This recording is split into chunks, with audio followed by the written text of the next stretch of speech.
June 18, 2017 లండన్లోని the oval stadium వేలాది మంది అభిమానులతో సందడిగా ఉంది. అప్పటికే డిఫెండింగ్ ఛాంపియన్లుగా బరిలోకి దిగిన మన టీమిండియా చిరకాల ప్రత్యర్థి పాకిస్తాన్ విధించిన 339 పరుగుల భారీ లక్ష్యాన్ని ఛేదించడానికి రెడీగా ఉంది. ఇన్నింగ్స్ ప్రారంభమైన మొదటి ఓవర్ 3వ బంతికే రోహిత్ శర్మ అవుట్ అవ్వడంతో కోట్ల మంది గుండెలు ఆగిపోయినంత పనైంది. నెక్స్ట్ ఓవర్లోనే కెప్టెన్ విరాట్ కోహ్లీ కూడా కేవలం 5 పరుగులకే పెవిలియన్ చేరాడు. ఒక్కసారిగా స్టేడియం మొత్తం పిన్ డ్రాప్ సైలెంట్ అయిపోయింది.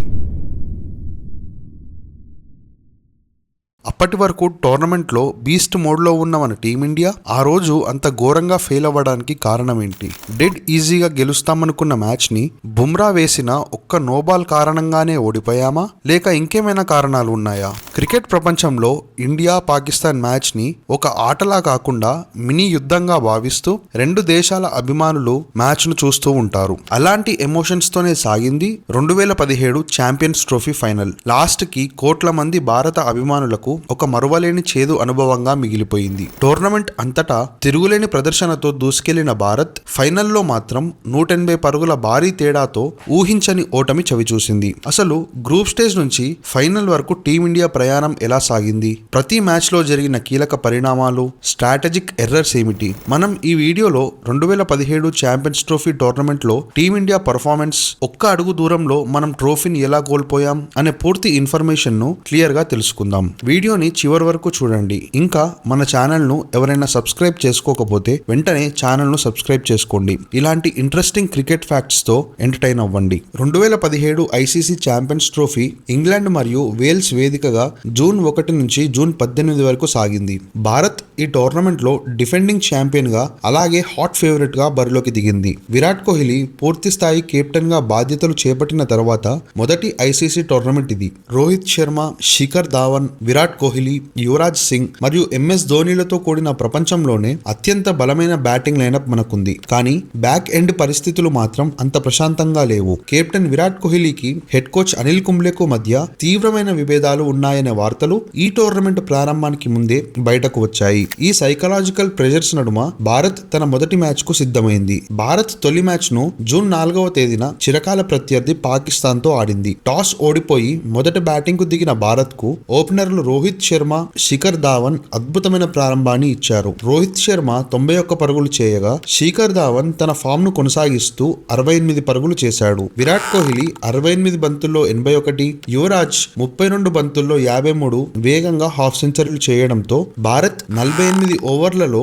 3 వికెట్ల నష్టానికి 319 పరుగుల భారీ స్కోరు సాధించింది. వర్షం కారణంగా పాకిస్తాన్ లక్ష్యాన్ని డిఎల్ఎస్ పద్ధతిలో 41 ఓవర్లలో 289 పరుగులుగా నిర్ణయించారు. భారత బౌలర్ల దాటికి పాకిస్తాన్ బ్యాటర్లు అస్సలు నిలబడలేకపోయారు. ఉమేష్ యాదవ్ 3 వికెట్లు తీసి పాక్ బ్యాటింగ్ ను దెబ్బతీయగా, హార్దిక్ పాండ్యా, రవీంద్ర జడేజా చెరో 2 వికెట్లు తీసి మ్యాచ్ విజయంలో కీలక పాత్ర పోషించారు. దీంతో పాకిస్తాన్ కేవలం 164 పరుగులకే ఆల్అౌట్ అయింది. భారత్ 124 పరుగుల భారీ తేడాతో ఘన విజయం సాధించింది. ఈ విజయంతో భారత్ టోర్నమెంట్ లో డిఫెండింగ్ ఛాంపియన్ హోదాతో చాలా బలమైన అడుగు వేసింది. మొదటి మ్యాచ్ విజయంతో భారీ ఆత్మవిశ్వాసంతో ఉన్న భారత్ జూన్ 8వ తేదీన లండన్ లోని ది ఓవల్ లో శ్రీలంకతో తలపడింది. టాస్ గెలిచిన శ్రీలంక మొదట ఫీల్డింగ్ ఎంచుకుంది. మొదట బ్యాటింగ్ చేసిన భారత్ శిఖర్ ధావన్ అద్భుతమైన సెంచరీ మరియు రోహిత్ శర్మ 78 పరుగుల హాఫ్ సెంచరీ, ఆఖర్లో ధోని 63 పరుగుల సహాయంతో 50 ఓవర్లలో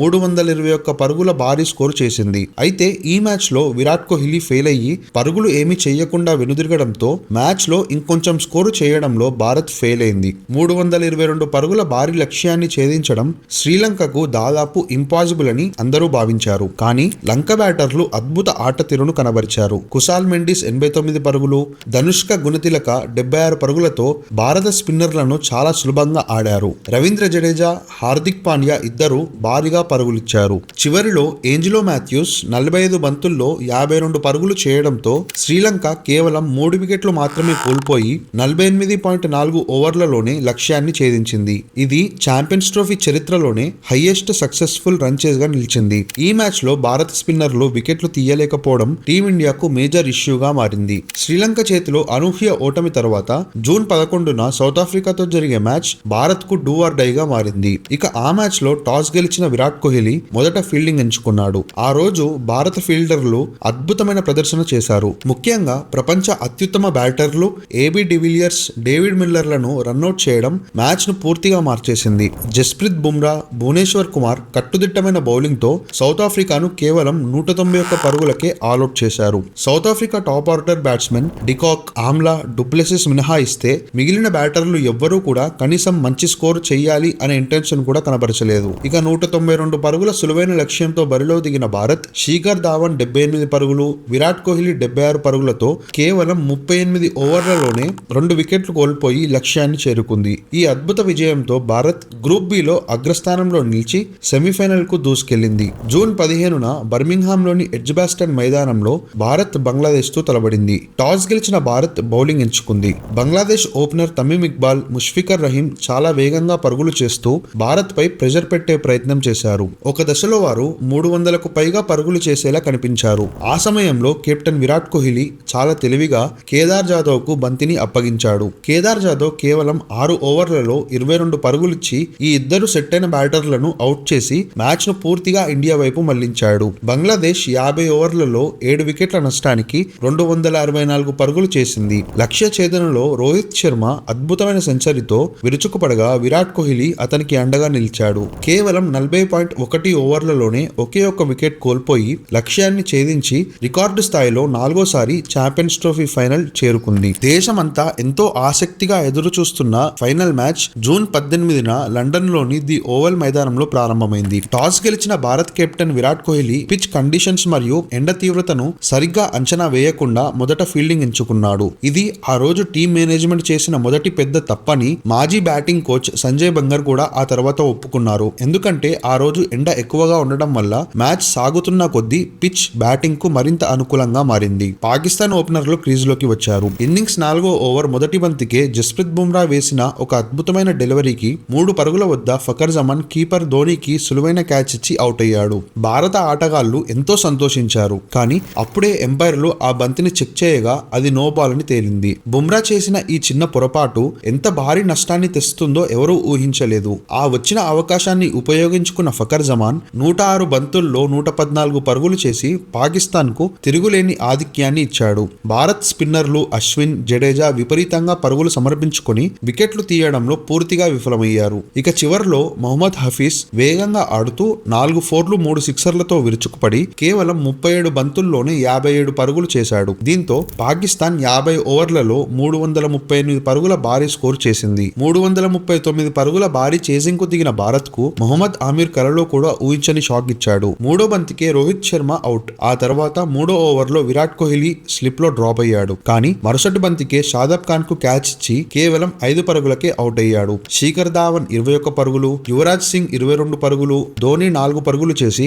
వెంటనే పెవిలియన్ చేరడంతో భారత్ 54 పరుగులకే 5 వికెట్లు కోల్పోయింది. ఇంకా మ్యాచ్ పోయిందని అందరూ భావిస్తున్న తరుణంలో అలాంటి ప్రెషర్ సిచ్యువేషన్ లో హార్దిక్ పాండ్యా ఒక్కడే వీరోచితంగా పోరాడాడు. కేవలం 43 బంతుల్లో 76 పరుగులు చేసి భారత్ కు ఏవో కొద్దిపాటి ఆశలు కల్పించాడు. కానీ రవీంద్ర జడేజాతో జరిగిన మిస్కమ్యూనికేషన్ కారణంగా పాండ్యా రన్అట్ కావడంతో భారత్ ఆశలు పూర్తిగా పోయాయి. చివరకు భారత్ 30.3 ఓవర్లలో కేవలం 158 పరుగులకే ఆల్అౌట్ అయ్యి 180 పరుగుల భారీ తేడాతో ఓటమి పాలైంది. ఈ ఘోర పరాజయం తర్వాత భారత క్రికెట్ లో ఒక ఊహించని భారీ మార్పు చోటు చేసుకుంది. మొదటగా కెప్టెన్ విరాట్ కోహ్లీ మరియు హెడ్ కోచ్ అనిల్ కుంబ్లే మధ్య ఉన్న విభేదాలు పీక్ స్టేజ్ కి చేరాయి. ఈ టోర్నమెంట్ ముగిసిన 2 రోజులకే జూన్ 20వ తేదీన అనిల్ కుంబ్లే తన పదవికి అధికారికంగా రాజీనామా చేశారు. నిజానికి వీరిద్దరి మధ్య విభేదాలు మార్చ్ 2017లో ఆస్ట్రేలియాతో జరిగిన ధర్మశాల టెస్టు సమయంలోనే ప్రారంభమయ్యాయి. గాయపడిన కోహ్లీ స్థానంలో కుల్దీప్ యాదవ్ ను జట్టులోకి తీసుకోవాలని కుంబ్లే భావించగా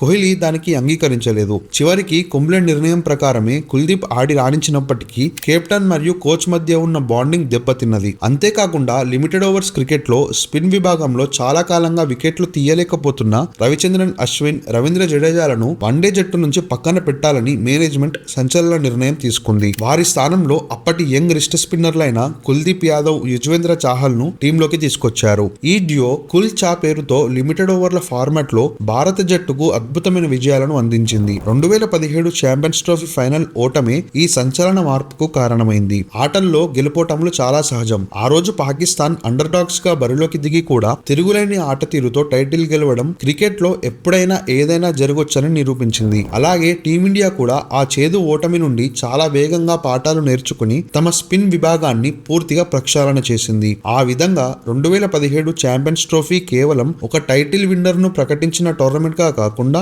ఆధునిక క్రికెట్ వ్యూహాల్లో సరికొత్త మార్పులకు శ్రీకారం చుట్టిన గొప్ప వేదికగా నిలిచింది.